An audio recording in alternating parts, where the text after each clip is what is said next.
Thank you so much for taking the time to talk to us today about the wonderful work that you're doing with learning and development at ABG. Learning is important for any organization, but can you tell us a little bit about why it's so critical in the ABG context? I think learning and development is in the DNA of this group. As an example, Gyanodaya, which is our Global Center for Leadership Learning, was established in year 2000. So, 24 years back. So that's the commitment that the group has on learning. We've gone through many ups and downs in business cycles. We had the global financial crisis, we had the COVID crisis, but our focus on development has never wavered. And it's a part of the DNA of the group. In fact, our value proposition, employee value proposition, which is a world of opportunities, learning is integral part of that value proposition as well. If we look at the purpose that Aditya Birla Group has, which is enriching lives, building businesses, responsible and dynamic businesses while inspiring trust. Enriching lives of our employees is through learning. We cannot build responsible and dynamic businesses unless we build our people. So it's integral in the DNA of the group, is what I would say to that. That's fantastic. Gyanodaya is such a wonderful organization, such a wonderful setup, inspiration for many organizations as well. So you should actually come and see our new campus. We call it now Gyanodaya West Campus. It is contiguous to the Gyanodaya East Campus. The backs of the two campuses touch each other. And it's really a marvel from outside. It's a very wavy kind of structure, free-flowing structure. We want thoughts of people to flow freely. And if you go inside, it's state-of-the-art in terms of hybrid classrooms, in terms of use of AR, VR, in terms of recording studios for our internal leaders, external facilitators. We have a design thinking room. So really huge investments are continuously made into both physical infrastructure as well as knowledge platforms, which we bring alive through Gyanodaya Virtual Campus. That as well. I can tell you the number of clients who tell me that they want to speak to somebody from ABG to learn more about Gyanodaya. I think every second week there's somebody who wants to learn more about all the work that you're doing there. Yeah, same here. We receive so many requests ourselves, yes. Fantastic. What is a bit unique, all right? What are some things which are a bit unique about the way you drive learning at ABG? So 2-3 things. Number one, we have the Global Center for Excellence, which is Gyanodaya, which exists for the entire group. So entire group, 15 to 20 businesses, leaders come there. It's a melting pot of ideas. And so that across the group that exists globally, people from 35 countries that come and attend the programs there. So I think that is very unique. In any given year, almost 10% of our management population comes and learns there, global population. Mm-hmm. So that's one thing that is unique. The other thing that is unique is that businesses by themselves are doing a lot in learning and development as well. And we keep scouting for what is wonderful work that is being done in businesses, and then we are able to bring that to Gyanodaya and therefore made available to the entire group. So best of group and best of businesses is what we are able to bring together. That's one. Mm-hmm. The second, what makes us unique is that while there is we look at faculty which is world class. That doesn't mean that it has to be only from outside of India. That means even in India, who are the world class faculty facilitators, we partner with them. Right. And having done that, there is an equal importance placed on internal leaders providing context, providing their wisdom, providing their knowledge to all our people at large. For example, we have this concept of leader in residence. So if we are having, let's say, a program on macroeconomics, and a world-renowned professor is teaching that, facilitating knowledge in a classroom, we would have a few subject matter experts from ABG, let's say the chief economist, of ABG, a few of the CFOs of ABG who will be leaders in residence, who will be there through the class and provide inputs on how ABG has done things in that area.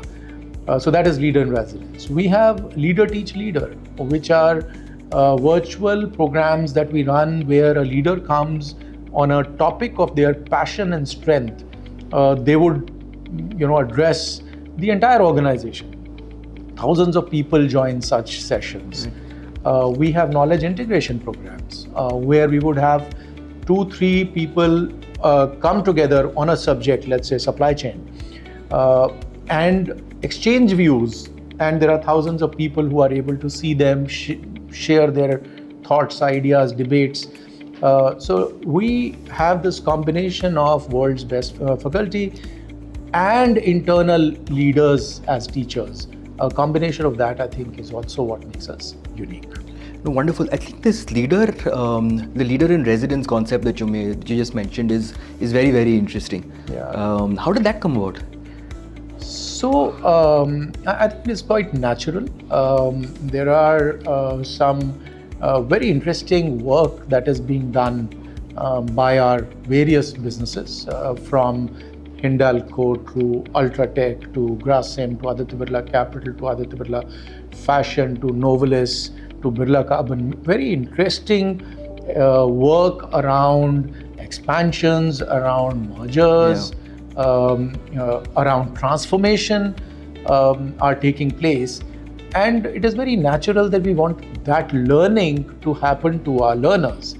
And our classrooms become a perfect place where the professors from IIMs or global universities come and teach. It becomes a great platform for our leaders to come and share some of those experiences which bring the practicality of the whole subject to our people at large. So it has been very naturally been a part of our learning and development strategy. Fantastic. There's a lot of talk of ROI, right? There's a lot of talk about how do we measure effectiveness. Can you tell us about the kind of metrics that you've been using to measure, and any outcomes that you think are really wonderful outcomes that you've been able to drive? The subject of ROI comes in when there is a not very surety about what learning is trying to do. True. And once leaders are closely connected to learners through these leader in residence, leader teach leader, KIP, mentoring, coaching the class, they know what impact is actually happening in the class and outside. When managers talk to employees who've gone to learning programs and actually watch the change come about, the question of ROI actually goes away, so to say. That doesn't mean that we don't focus on ROI. We of course focus on ROI. If we are doing a program, let's say on coaching, foundations of coaching program that we ran, we called it Conversations That Count. So if we ran that for 3,500 mid-managers of the organization, then we saw what is the impact that employee engagement scores, and specifically those relevant employee engagement scores around learning and satisfaction with learning, etc. in the organization. How's that going up? And we've seen significant jump of 5 to 6 points in a space of year or two happen. So that's how you can measure impact. If you're doing programs around negotiation skill, then you can track what has been the benefit certified by, let's say, head of finance of businesses, to say pre and post, what is the benefit that has accrued. If you talk about inspirational leadership, then the employees are able to share how differently do they see their leaders now, having been through a program. And most of our programs have a sustenance leg as well. We don't just do a 2-day or a 3-day program. It has a sustenance leg of 6 months. Sure. And through which people are allowed to reflect, through which they are allowed to experiment and bring about a change at their workplace. And all of that becomes visible for employees. If it's an inspirational leadership program, employee can see how has the individual or leader changed and is able to feed us back. So there are various mechanisms of measuring impact. But as I said, if leaders are adequately involved, if managers are adequately involved, the very question of ROI doesn't come. I really like that, right? Because it's so close to what they are experiencing every day, that they are sort of proponents themselves, and the question of ROI doesn't really come up. Absolutely. We run this ABG coach program, and we have today 200 plus certified ABG coaches, which means they've gone through a 6-month extensive education, but also practice of coaching to be certified. And then they are coaching at any given time. They are coaching at least one person inside the organization, and so high potentials are being groomed by these ABG coaches. So because I want to know how's that coaching going, and external coaching has a particular standard, how well is it going? So I, on an ongoing basis, not only do surveys, my team, all of us don't only do surveys, but we also get into focus groups. And recently I was in a focus group where I was asking people, the coaches, who have had ABG coach them. I said, how's the program gone for you, the coaching program gone for you? And out of 8, 6 of them said it has gone wonderfully. It has helped them. Self-introspect. The coach has been like a mirror. They've talked about how their beliefs and assumptions and value systems have started to get changed through those conversations. So very heartening to see how you are able to see shifts, and how coachee himself or herself is saying that there are shifts that I'm able to see through what the coach is imparting to me. So on a continuous basis, and this is not only to kind of feel good that the program is going well, it is also to see are there course corrections that are required. So for example, I said 6 out of 8 went well in this case. 2, it didn't go well.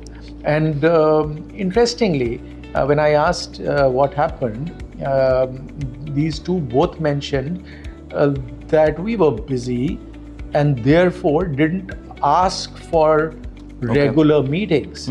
And to me, that is a drop.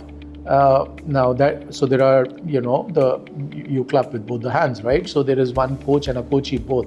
And so how is it that we can get the coach also to be a little more persistent? And if the coachee is kind of not coming, then how is it that coach can be more persistent and more calendarized in their approach to setting up interactions? And so we learn from those. When I do a focus group like that, when my team does focus group like that, we learn and we improve as we go along. Perfect. So a couple of things that really struck me as part of this conversation, right? I talked about the use of internal knowledge. You talked about the use of internal knowledge, internal leaders, which is really great, right? You have so much fantastic knowledge within the group. Find a way to sort of propagate that across the organization. So that's one.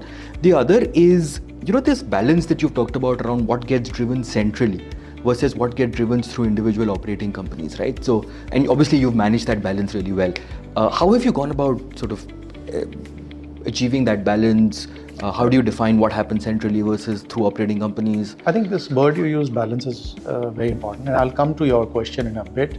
But the first thing that you said, that harnessing that internal knowledge, I think that has to be also balanced with external knowledge. Sure. And that is why our faculty, there is significant emphasis on faculty from outside as well. Because we don't want to be an organization which is completely inside driven. We want outside in thought processes to come as well. So that balance of internal and external faculty is a very important balance to strike. Some of the world's largest and the best and the most celebrated learning centers didn't do that, and therefore suffered. So we want to establish that balance. Having said that, on the balance between what the business does and what we do, it is a symbiotic relationship. My business center of excellence for learning and talent management, we work together. We are all connected to each other on a daily, weekly, monthly, quarterly basis. We have a regime of every quarter getting together for a couple of days, debating on few points, agreeing on how we will approach a particular thing, what we will do centrally, what we will do at the business level. How do we decide what do we do centrally and at business level? All of those things are discussed threadbare with Business Center of Excellence of Learning and Talent, but also with CHROs. So that's how we establish that balance. In those meetings also what comes up is best practices from each of the businesses, and so cross-pollination of ideas and what one business is doing. Even yesterday I was on a call on something that a particular business is doing very well for first 10 years professionals in our organization. So they've just started that whole initiative and looks like a very solid initiative. So with a 6-week lag, we're going to open it up for rest of the group as well. So as this business kind of pilots it, with 6-week lag, we will keep learning and implementing that whole process for the rest of the group as well. So, it's a symbiotic relationship. Very agile. Yeah. So, you alluded to this a little bit, but for example, you talked about the use of technology. You talked about continuous feedback loops with learners, right? But anything else that you can talk to us about in terms of how you've maintained learner engagement over the course of your programs? So over the past decade, we have changed this paradigm significantly. From event-based piece, we have moved to at least 6 months of post-program sustenance, as we call it. That sustenance can take many forms. That sustenance can be reflection sheets that people share with us to say when they went back to work, what reflections they had. They can share experiments. There are digital walls that we create on which people can come and share their experiences of trying new things.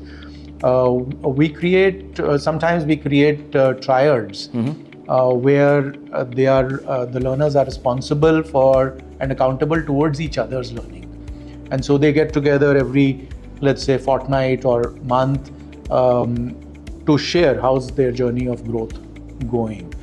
There can be additional material that we send over those 6 months from the learning management team.